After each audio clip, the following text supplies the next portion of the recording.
Baruch atah Adonai Eloheinu melech shehakol nהיה b'dbarei. Amen. Amen.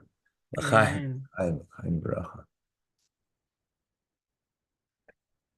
Tavach, please let the vida in.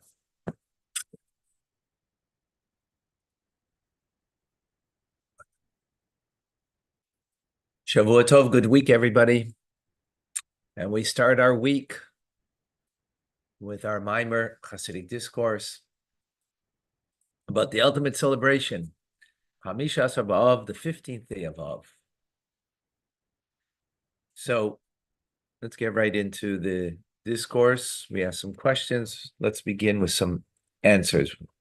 Won't repeat the questions right now. Later, we'll get back to it at another point.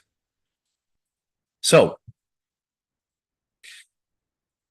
the key is that the 15th of the month of Av is connected, is the day that's celebrated, a celebrated day. And it's connected with revealing something. It's revelatory. And we can understand, although there's several reasons for the 15th day of Av, we're focusing, the Rebbe is focusing only on one. The main reason is because those in the desert that were decreed that they would pass away on Tisha B'Av, and as a result of the sin of the spies, right? Every year, Tisha B'Av,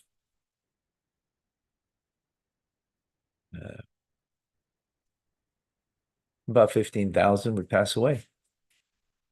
Wow. Right?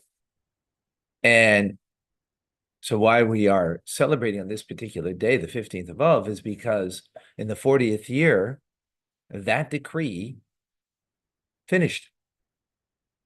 It was the end. And the decree of the 9th of Av. And when was it revealed that it ended? When there was a full moon. Till there was a full moon, it was questionable. It wasn't certain. But when the full moon, but what did the full moon actually do? It was only revealed the fact, right, that retroactively to 6 days earlier, the 9th of Av, that in fact the decree had ended, right? Nonetheless, when do we celebrate? Not on the 9th, but on the 15th, because that's when it became clarified, bona fide, revealed. That's the key. It became clearly revealed that those who would pass away on the 9th of Av, that decree had ended. So that means that the holiday is related to Gilui, revealing something, revealing that which was before that already, right? 6 days earlier, on the 9th of Av. But yet, we celebrate, and we can understand the idea of celebration is when something is revealed and clear. Until then, it wasn't clear to celebrate, until there was a full moon. Chai.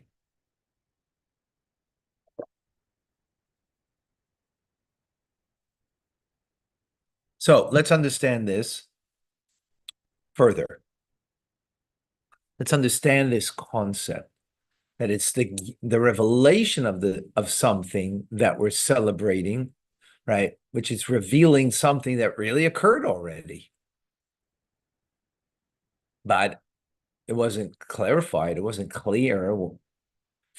It wasn't revealed until 6 days later, until the 15th. Let's understand this.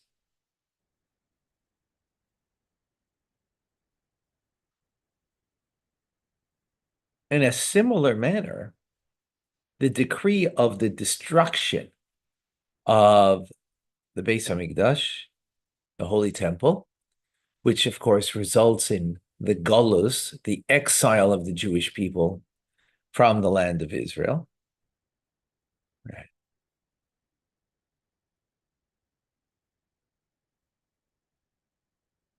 The nullification of that decree is actually on Tisha B'Av itself. In other words, on Tisha B'Av, destroyed. On Tisha B'Av, that decree was was annulled. What does that mean? Why? Because on Tisha B'Av, as our sages tell us, the Messianic leader was born. Right? In other words,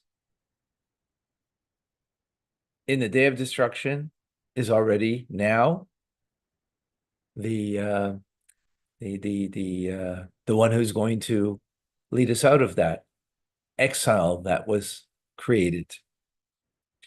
Furthermore, on Moitzi Tisha B'Av, right, on the after the Tisha B'Av, after the 9th of Av, we actually, the custom is not to do Kiddush Lavana, sanctify the new moon,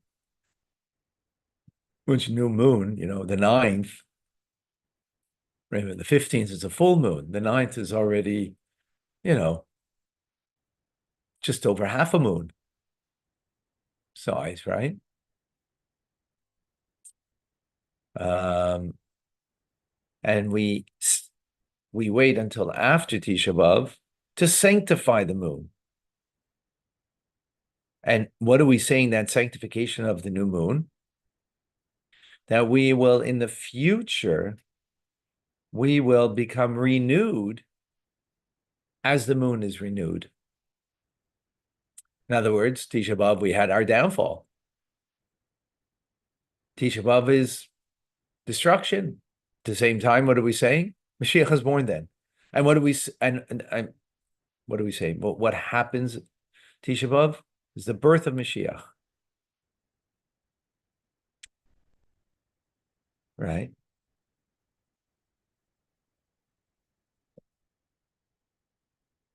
Second.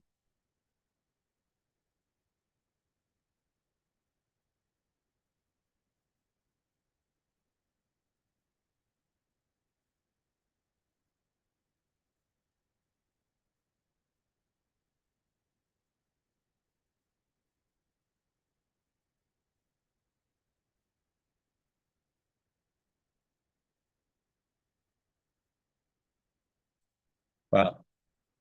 So I got the footnote. Didn't see this footnote before. Wow. L'chaim. L'chaim. L'chaim.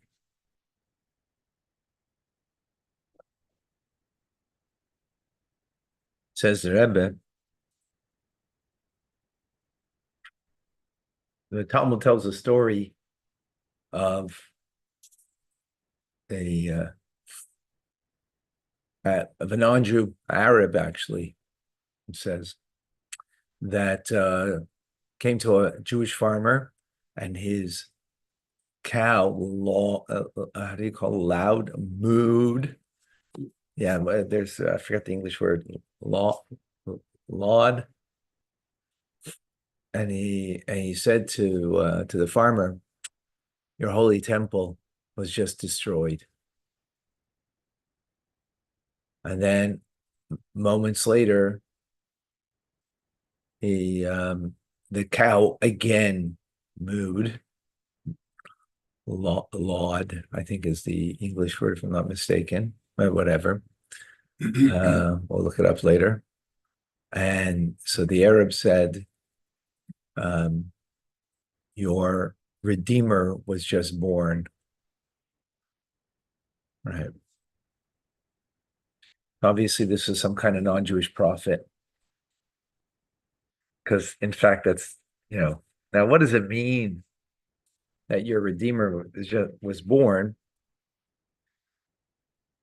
Whatever, we're going to take just that as I don't know if it means in a physical sense or in a spiritual sense. I think it's in a spiritual sense. Let's understand it, right? So,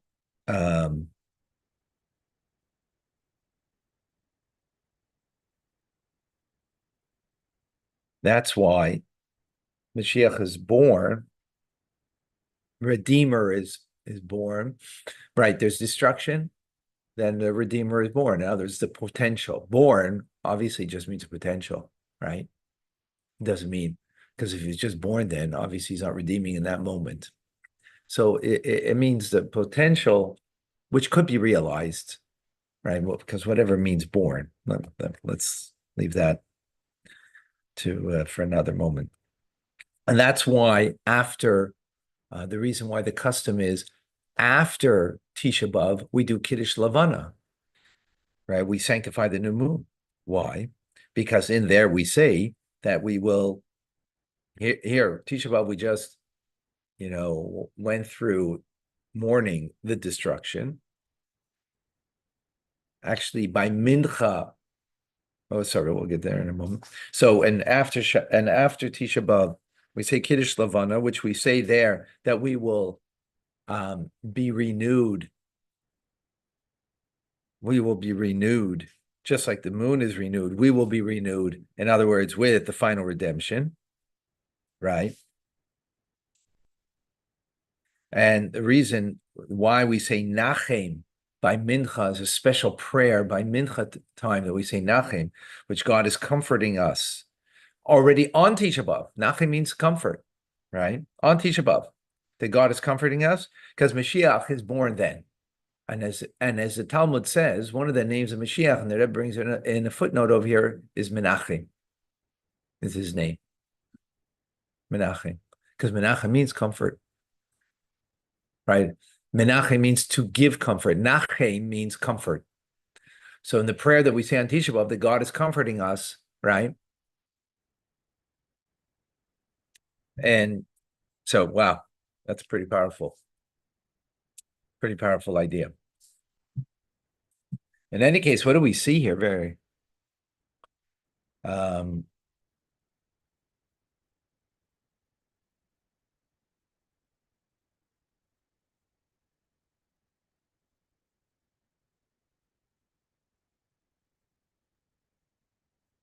so this is already all happening on Tisha B'Av. So we at Tisha B'Av, again, Tisha B'Av, we're on the one hand, destruction. On the other, right after that comes Mashiach born. Again, spiritual terms, whatever that means. It means, obviously means redemption, right? Mincha time, we're already saying Nachim to be comforted. After Tisha B'Av, we're already publicly claiming that with the Kiddush Lavana, with sanctifying the new moon, that we are going to be we're going to be renewed, redeemed, like this, like the moon is redeemed and renewed, right? That's what a new month means, right? There's no moon to be seen. And now it's right. But when is the real revelation of all this of the new moon that we are having it, that it's the sign of redemption? Is a full moon, which is the 15th. And the 15th is revealing that which already was on the 9th of Av, on the different layers of the 9th of Av, right? In other words, already Mashiach is born. Already we're being comforted in Mincha before Tisha B'Av is over. And right after Tisha B'Av is over, we are publicly stating that renewal. Just like the moon is renewed, even though the moon was renewed already several days earlier, but we wait till then. to make that declaration, but that's, where is it complete though? Where is it full? When you have the full moon, the 15th of Av. Wow, very powerful. Let's take it even deeper now. Okay, that was pretty deep, but it's even deeper now.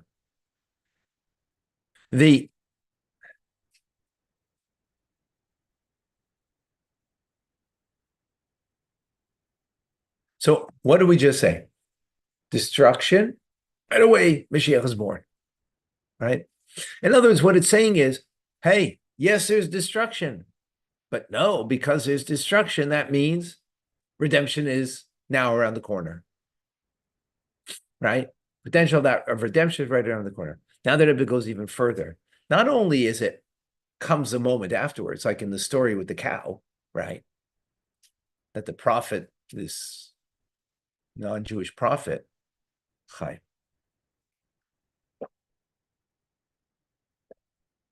right? But even before it, the Medrash says, this, that God came and he destroyed, the term is using Ari. A lion came, God,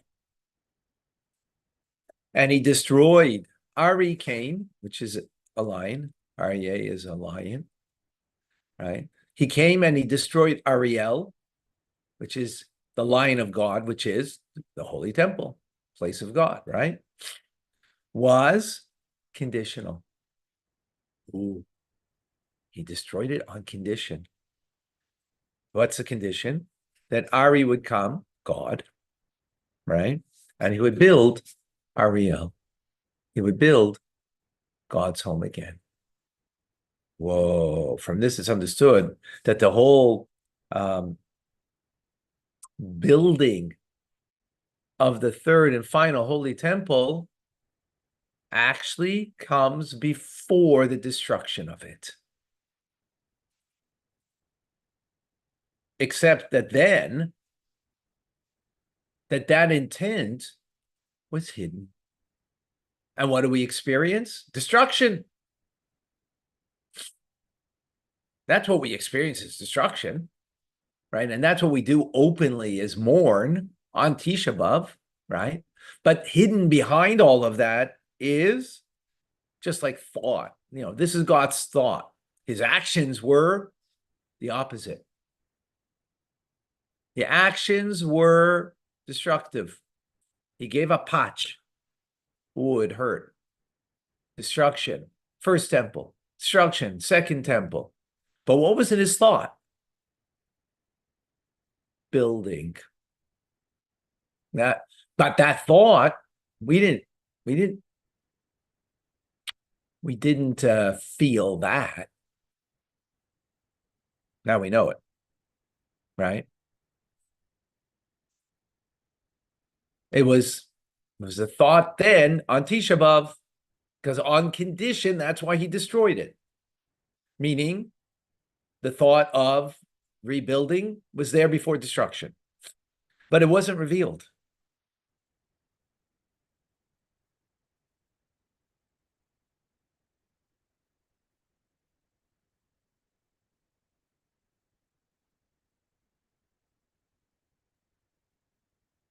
And it can't be revealed until first what?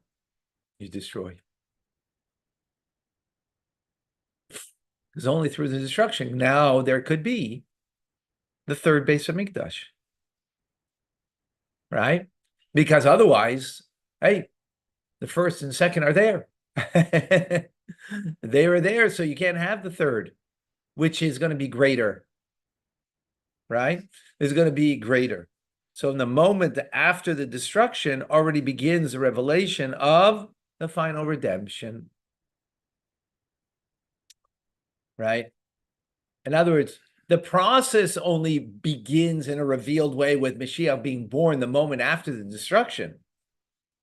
Right? That begins the beginning of the revelation of that which was already intended before, because it was only on condition, the destruction for this. that afterwards would be, right? And therefore,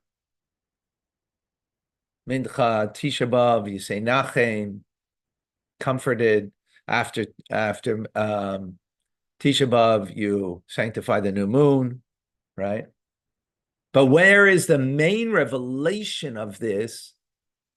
Falls out on the 15th of the month of full moon. So according to this, then we can understand the connection between the virtue of Tisha of the 15th of Av